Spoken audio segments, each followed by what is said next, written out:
Sobir aka mana hozir yangi qurilayotgan domlarga уже gazsiz tashyapti.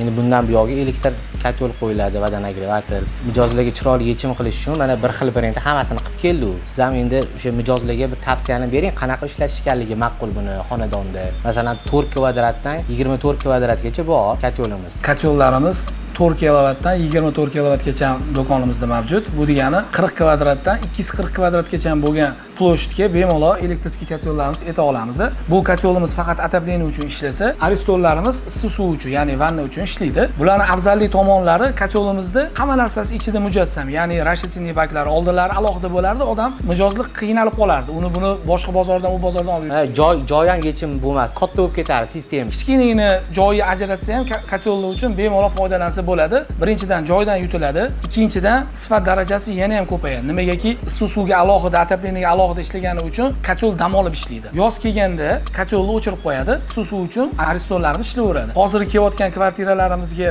mahsulot berish kerak bo'ladigan bo'lsa, bir xil brend, ya'ni Blanka Bloom brendidan beramiz. To'plipol qilinayotgan bo'lsa, shlankalarni to'plipol uchun Blanka Bloom chiqazadi zavodimiz. O'sha narsani beramiz. Keyin kotellarimiz Blanka, aristollarimiz Blanka Bloom. Endi buni qarang, faqatgina Hojiakbar buni tanlashda adashishimiz kerak emas. Agar yosh oila bo'ladigan bo'lsa, 50 litrli ariston bersa issiq suvga yetadi. Agar bolari bor oila bo'ladigan bo'lsa, hajmini o'sha qo'shib boramiz. Nimagaki 80 litr bersa, ikkita katta, ikkita kichkina farzand kirib cho'milish uchun yetadi. Agar 100 talik bersa, yana ham yaxshi. Chunki o'zbek mentaliteti ko'proq issiq suvni isrof qilamiz. Shuning uchun qancha katta bersa, shuncha yaxshi bo'ladi baribir. Bularning afzallik tomoni yana aytib o'taman, aristonda dielektrический muftasi ustроенный qilingan, tok urmaydi, farzandlardan xavotir olmaydi. Ikkinchi narsasi, teni nержавейка umri uzoqroq bo'ladi. 2 kilovatli расходi bo'ladi. Постоянный emas u, qachonki ishlagan paytda 2 kilovat расход qiladi. Agarda shunaqa sifatli mahsulotlar kerak bo'lsa, Do'murobod bozor 2-etaj 158 do'konga murojaat qilishingiz mumkin.